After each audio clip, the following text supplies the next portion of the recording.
Good day and welcome to our webinar, How to Improve Your Auditing with EM Metrics. My name is Grant Huang and I am a certified professional medical auditor and partner with Provider Metrics. We're a healthcare software development company and we are the creators of EM Metrics in conjunction with the Frank Cohen Group, of course. Today I'm going to be talking to you about EM auditing and how to really streamline and better target your EM auditing by first performing an EM utilization analysis. Now, what this really begins with is the importance of EM services and why this is something you have to do for EM services in particular. It's also, this type of analysis also makes more sense with EM services because of the fact that they have various levels of service, level 1 to level 5 on the outpatient side, for example, and therefore you get a distribution pattern, and that's what you really want to be analyzing before you start jumping into chart audits. But first, I'm going to start by talking a little bit about the regulatory background that we are all facing now. Why are EM services such a big deal? Why have they received so much attention from auditors and payers? Well, the answer, first and foremost, is because EM revenue is huge. EM services are high volume services. They're high volume in that they are billed by providers of all specialties and in practically all places of service. And as a result, they're a critical source of revenue for healthcare provider organizations of pretty much all types and sizes.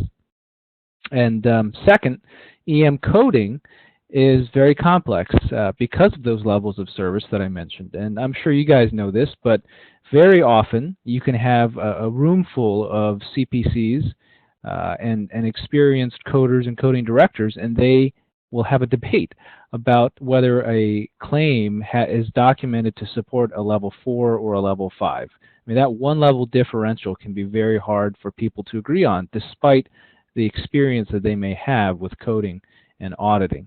And this is compounded by the fact that provider documentation is very often inadequate. You have a lot of physicians who aren't very good at documenting everything that they did. And that's often a shame because this raises their audit risk, even in cases where they honestly, legitimately did the work that's described by the level of service in the code.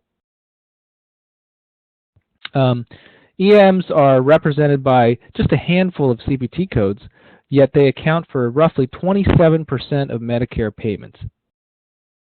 Let's think about that. You cannot find a better bang for your buck if you are the federal government in terms of how you want to spend your audit bucks than targeting EM services. So they have a huge bullseye painted on them. And what's more, providers are coding higher and higher levels of E&M codes. So the OIG, because of that trend, started a renewed focus on EM services just in 2012, and they've now gotten some of the big guns involved, including recovery audit contractors, or RACs. These are, of course, commercial companies that are now under contract with CMS and HHS to audit providers.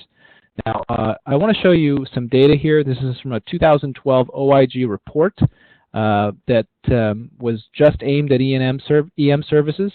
And this data here shows EM distributions over the last 10 years based on Medicare Part B claims data. Now, remember, these are distributions, so it's not the number of services, but rather the utilization of any given level of service. And so what you see is a very obvious shift away from the lower levels of service to the higher levels of service. I mean, if you are the OIG or CMS, you've got a 15% increase here in level 4 codes, and these are established patient office visits. So, I'm giving you just one example here. But this is true on the outpatient side and on the inpatient side. This is a subsequent inpatient hospital care. And the thing to remember is, even though, incrementally these seem like kind of slow, gradual changes, we're talking about a material difference to the government of tens of billions of dollars. As I said, the OIG came out with this study in 2012. This is actually the front page of that report. And one of the things they immediately put out there in the report is the reason they did the study, how they did the study, and the recommendations, of course. But the reason they did their study, EM services have increased by 48%. The Medicare payments for EM services have increased by 48%, from $22.7 billion to $33.5 billion between 2001 and 2010. These services are vulnerable to fraud and abuse.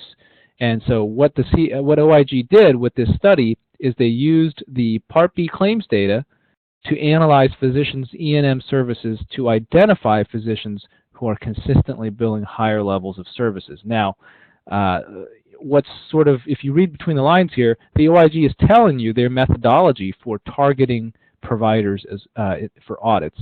If you look at what the RACs are doing, they're doing this. They're using Part B claims data to identify who to send record requests and then audits. Now, the OIG went a little bit further and explained exactly how they identified physicians who are billing higher levels of E&M services.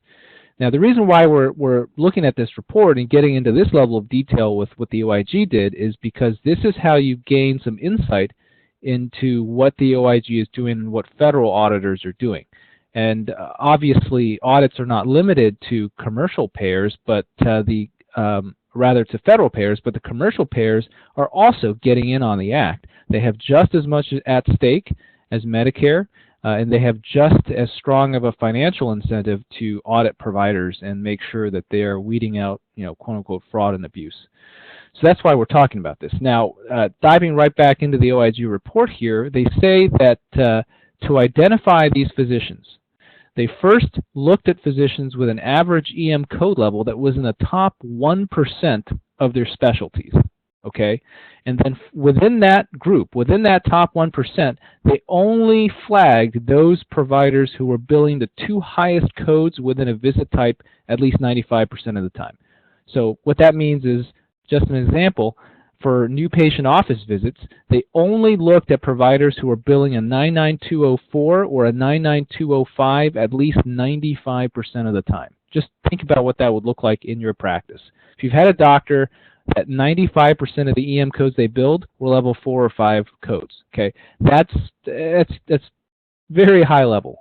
Now, it's not impossible that happens. I mean, there's cases where in a certain group practice with multiple physicians, you may have one doc who's getting all the toughest patients because he's got the most experience dealing with that. I mean, you could come up with a scenario where that would make sense. But the point is, that is what's attracting the attention of the OIG. I mean, they're telling you that this kind of behavior is what attracts their attention. Now, obviously, most of you guys do not have physicians with a billing pattern that's an outlier like this. Okay, not to this extent, but the point is this type of trend is what's going to draw a red flag from the OIG standpoint. Now, what does the OIG suggest back in 2012? Well, they said CMS really needs to look at these guys, first of all. Okay, that list of providers actually came out to 1,700 providers, and they sent a list of their MPI numbers over to CMS and said, basically, all but said, hey, you got to audit the heck out of these guys because these are like the most extreme outliers you got. And the CMS actually did do that. So hopefully none of your providers were part of that list. You can actually Google that list. It is online, and you can get the that complete list of MPI numbers online. Again, the takeaway here is what CMS was encouraged to do by the OIG. Okay, they were encouraged to produce comparative billing reports, and the OIG says that such reports, quote, provide a documented analysis of a physician's billing pattern compared to those of his or her peers. These reports provide helpful insights into physicians' billing patterns to avoid improper Medicare payments, end quote. Obviously, CMS, it also says here, CMS may find these reports helpful to identify and monitor physicians who consistently bill higher level EM codes. So they're basically telling you right here that the government is going to do EM utilization analyses to inform their audits. Okay, so it's not just me saying that you should do an EM utilization analysis. It's not just Frank Cohen saying that. The government is telling you that that's what they do. And if you're going to have an effective compliance program and really effectively audit your EM services, you should follow that same practice. And that really is becoming a best practice. Now, just in case you were thinking that, the RACs haven't really recovered too much money, or the government isn't really serious about these audits, or they can't do anything right, and it's the government. I got to tell you, the government has been spectacularly effective in recouping Medicare dollars back from providers. Now, this chart here, it's based on CMS press releases that have come out over the last few years, and it shows overpayments and underpayments recouped by RACs, but mainly overpayments. You look at the red line, that's overpayments. The blue line is underpayments here at the bottom. The RAC program really got off the ground in 2009, and then in 2010, when the first report came out, they'd recouped $75 million. And I don't think they were active for that entire calendar year. The next year, when they had an entire calendar year to work and really got up off the ground, they had $797.4 million recovered. That's greater than a tenfold increase from 2010. In 2012, it went from about $800 million here to $2.3 billion, more than 3 times the 2011 figure. Now, as of this date, we still don't have the full 2013 data, but at the rate they're going, they're probably on track to hit almost $3 billion. So it's serious. I mean, the audits are a huge revenue generator for the federal government. Our senior analyst and partner, Frank Cohen, has concluded that, or estimated that CMS's and the OIG are getting back anywhere from $8 to $16 for every $1 they invest in auditing providers. The HHS actually put out a press release in 2013 where they admitted they were getting at least $8 back for every dollar spent, but Frank's data suggests it could be as much as $16 for every dollar spent. So this is a huge moneymaker, and the government has every incentive in the world to double down on these audits, and that's the environment that we're facing, which really makes it absolutely critical for you guys to have an effective compliance plan. I would point out, of course, that one of the provisions of the Affordable Care Act, or Obamacare as it's sometimes called, is that it's now mandatory for healthcare provider organizations to have a compliance plan. The OIG came out with a 7-point bullet list of the elements of an effective compliance plan, and one of those elements is conducting some sort of internal audit. So it's a best practice to be doing these internal audits, and hopefully you guys realize the value of that. And all I have to do is to convince you that there's certain best practices to follow when you do those audits, okay? So what's EM Metrics? What is this tool that we've developed, and what does it have to do with any of the stuff that I've been discussing with you? Well, EM Metrics is a web-based EM utilization analysis tool. If you've ever looked at a bell curve book or one of the spreadsheets that Frank Cohen has put out or other folks have put out, this is like a web-based version of that we developed for Frank. And it currently uses the most recent Medicare claims data to produce benchmarking information at the national, state, and GPCI level. GPCI is the Medicare payment locality.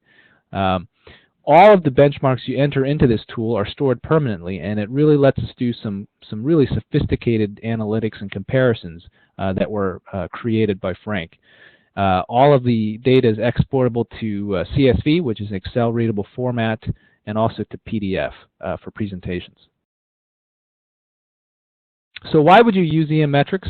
Why would you use this over spreadsheets or book products? Well, when you look at the products that were out there, they're mainly spreadsheets, okay, like this. This is actually a screenshot from one of Frank's worksheets, and you basically type in your utilization numbers here, and there's a graph that gets drawn. And you have to do one of these for every one of your providers, and that's just going to take a lot of time. Or you go even more old school, is some kind of a bell curve book. This is actually a page from the Bell Curve Comparative Data Book by Optum, and they actually have it printed out. And unless you want to bust out your ruler, it's not going to draw your provider's curve for you. I mean, it's just a piece of paper. So in order to get what you were getting with Frank's worksheet here, you'd have to pen and paper and really go to town. Okay, so that's not very efficient. To me, that adds to your workflow, adds time to your workflow, and doesn't simplify your workflow. And being a CPMA myself, I know that in many practices, time is at a premium. You guys have 1,000 things going on. And so when things are hard to do or time-consuming to do, a lot of times they just don't get done. They slip through the cracks. And you don't want your internal audits to fall victim to that. So with EM Metrics, which is a web-based tool, you don't have to deal with any of that. It's web-based, so there's never software to install. You access the site anywhere from any computer at any time, and that means any of your practices, if they're in different locations or offices, they can all share one account and access the same worksheet data at any point in time. The calculations are automatic. If you're doing 10 or 20 or 30, 40 worksheets for different providers at different times, they're all in the system, and they can all be compared against each other automatically. You don't have to eyeball it like you would have to do if you were using a spreadsheet or a print product. Obviously, we update the data every year, so you don't have to re-enter any of your providers' comparison data if you want to compare their utilization patterns to the newest year of Medicare data that we get. These are some screenshots from the product. We pack a lot of data into here. This is just to give you an idea of what it looks like, and now we're going to jump into an actual demo. The proof is in the pudding, as they say, so I'm going to just hop over here to my browser and show you what this looks like. Give me 1 second here. Okay, so it's a site. I've got a list of fictional organizations, but they do encompass a variety of different specialties. Let's take a look at Bayville Infectious Disease, and let's look at Dr. Fanny Garcia. All fictional, of course.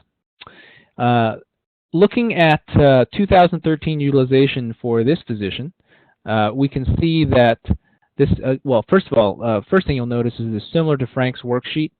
We basically took Frank's worksheet and he basically gave us a web-based format to follow for this. And for all these tables, we have all of the EM code categories: new patient visits, established office visits, observation care, hospital care, consults, so on and so forth. These are the number of claims that the provider has billed for each code, and you can see we're generating bell curves here. Statistically speaking, they're not bell curves, but that's sort of become the term of art, I suppose. If I turn off the state and gypsy ones here, and just look at the national compared to the orange line, which is the provider, you can see that Dr. Garcia is a little low on the 4s compared to the national utilization percentage.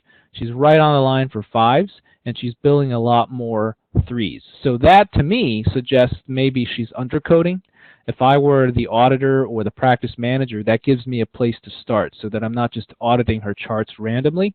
I probably want to look at her 3s and see if some of those 3s should actually be 4s. Because she's over on the 3s and under on the 4s. Now, at this point, a coder will usually, pipe up and say, hey, this is just data, right? Data is data. It doesn't really mean that she's undercoding or overcoding, and I would agree with that 100%. That's why this is the first step. It's the prelude to doing a chart audit. So the next step would be, armed with this information, to look at those 3s and 4s. The point is, you're not going to look at her 1s and 2s or 5s because they're right on the line. You're going to focus your attention here because that's where you could be attracting OIG attention. I mean, in this case, if you're undercoding, they're not likely to be as aggressive.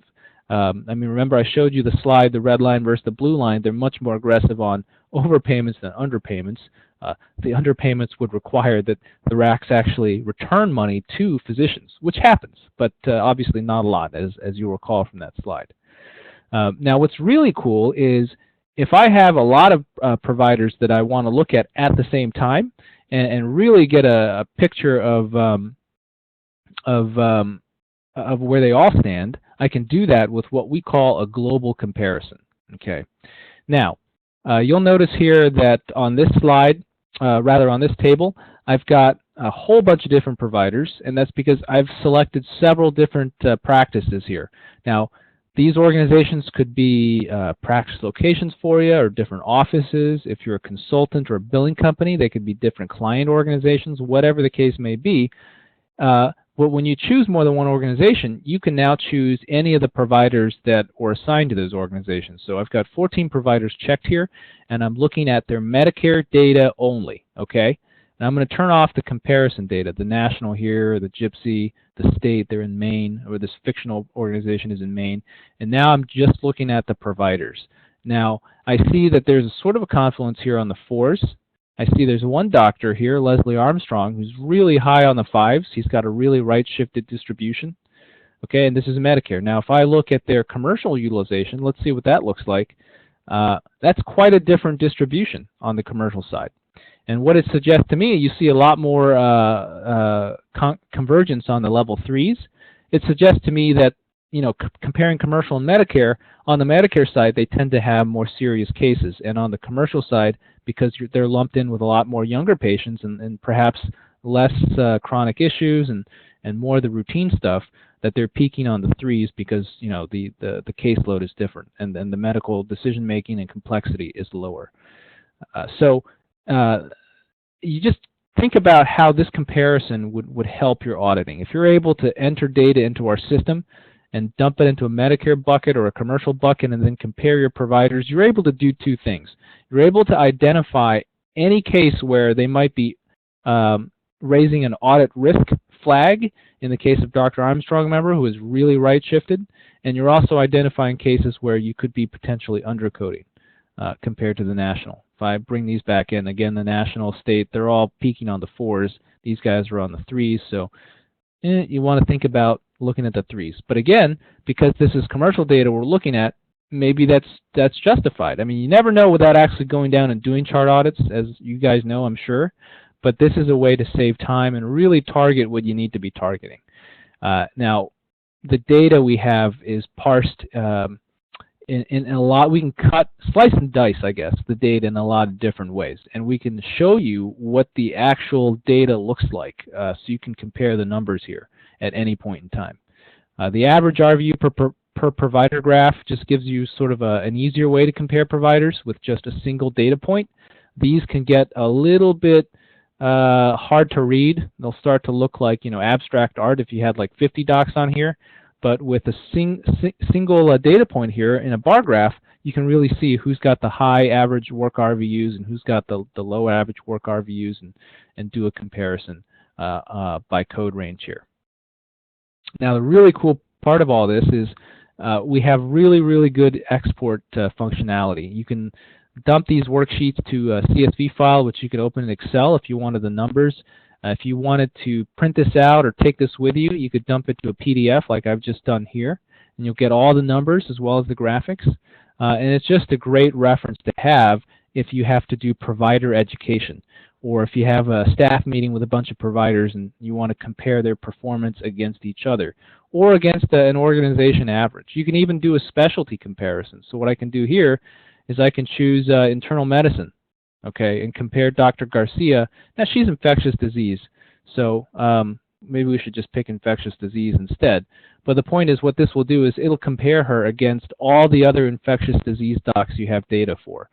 Let's turn this off, and you'll see that there's kind of a similar pattern here, but most of the other infectious disease docs are peaking on the 4s, and she's peaking on the 3s. So similar to the national data, you may want to see if she's undercoding and potentially leaving money on the table. But I hope this is becoming obvious to you how this is useful in doing chart audits and how you're able to target your audits. The other really key piece of what we're trying to do with this tool is provide you with your first ever source of peer-powered data for providers. Data is absolutely key in terms of all the hot new things that are coming down the pipeline in this industry. Pay for performance, quality measuring, all that stuff has been around, but with the federal government committed to releasing data and committed to using data and measuring outcomes and no longer just doing fee for service, data is going to be more important than ever. And also, which is the point that I really want to stress, data is key to payers' audit efforts to improve how they target providers and their success rate in fighting fraud and abuse. So how can you use your data to improve your revenue and compliance? Okay, every other player in this industry is storing and using your data and not showing you that data. CMS, okay, the commercial payers, the major clearinghouses that are out there that are, ostensibly working for you to process your claims, right? But they're also collecting your data. So all of these players have your data, and they don't share that with you. They don't let you benchmark your data against other providers. They protect it. It becomes their asset. And at Provider Metrics, we really want to change that and level the playing field, because these guys, with what they do with your data, they're not doing, they're not playing fair and square with your data. Just as an example, in 2009, Ingenix, which is owned by United Healthcare, maintained a database of provider charge information, and United Healthcare manipulated that data to lowball providers on out-of-network payments. They're taking your data and using it for their own purposes. Aetna did the same thing in 2012, and they had to pay up when there was a class action lawsuit. If these guys are, using your data to better their business and to produce meaningful metrics, why aren't providers doing the same thing? And I think the reason why they're not is because the provider community hasn't had very many platforms for doing peer-to-peer benchmarking using aggregated data. But now, with EM Metrics, you'll be able to do that. Because we're collecting your data, and we're going to allow you to benchmark your data against your peers who are also our subscribers, once we collect enough data to make that statistically representative. We actually have a lot of pediatric providers that are entering data now, and very soon we'll be able to offer, just an example, pediatric data to do peer-to-peer comparisons. And all of the data, of course, we de-identify and aggregate it so that no one's identity is being revealed. But the point is, for the first time, you'll be able to do apples-to-apples comparisons with other providers, and we're hoping to get a lot of associations involved and get the memberships involved, and this is our way of helping providers level the playing field and giving them access to that data that all the other players in the industry are already using to great effect. Well, perhaps not so great if you're on the receiving end of a class action lawsuit like United Health and Aetna, but the data that you guys would want access to is data that you deserve to know, which is how are you performing compared to these other providers, and what your utilization looks like. And it's going to help you assess your compliance risk, and it's going to help you increase your revenue by identifying instances of undercoding. Okay. I've actually spoken to doctors who tell me, you know what, Grant, I just pick level 3 all the time, because I figure that way I'll ride the bell curve, statistically speaking, and I'll stay under the radar as far as the OIG, because I'm always doing the mid-level code. And I know I'm undercoding sometimes and turning some 4s into 3s. I know I've probably turned some 2s into 3s, but it all is evened out at the end of the day. And it shocks me when physicians tell me this, because not only is that unscientific, and you have no idea if it really is evening out, but that's also, quite technically illegal, according to what the OIG has set out and what CMS has set out. You're supposed to, code based on the documentation and on the visit, and you're supposed to do internal audits, and you're not just supposed to pick a level and sort of hope to ride it out based on statistics. Okay, so if you are interested in the product, it's $2.99 for standard subscription, which is basically unlimited. It only restricts the number of organizations you can create in our system and the number of providers you can attach to each organization. It limits you to 3 organizations with no more than 20 providers each, so it would be appropriate if you were a 1 or 2 doc practice or a smaller organization. If you wanted the professional subscription, that's just $3.99 a year. There's no restrictions with that. Okay, and by the way, we don't nickel and dime you. We don't really care how many providers you have. It's one subscription, one license that you're buying. And in fact, right now you can get 10% off of these prices. We have a coupon code that's active for spring savings that expires on June 1st. And in the meantime, if you have any questions, if you want a demo, a custom demo, if you want to talk about a group discount or resale opportunities, please get in touch with us. The email is support@providermetrics.com. Or you can call our phone number there and directly talk to someone here. And the website, of course, is www.providermetrics.com. This presentation will be available on the website and this video will be shown on our YouTube channel. So I hope this was educational. I hope it was helpful to you guys. I hope you learned a few things, and I hope you're going to consider using some type of product. If not this product, then a similar product that's print or spreadsheet based. But the biggest takeaway is if you're doing chart audits, you should be targeting them and streamlining them and using the same methodology that the OIG and all the other auditors out there are going to be using to target you. Okay, so take care, everyone. Have a great day. And again, I hope this was of some educational value for you.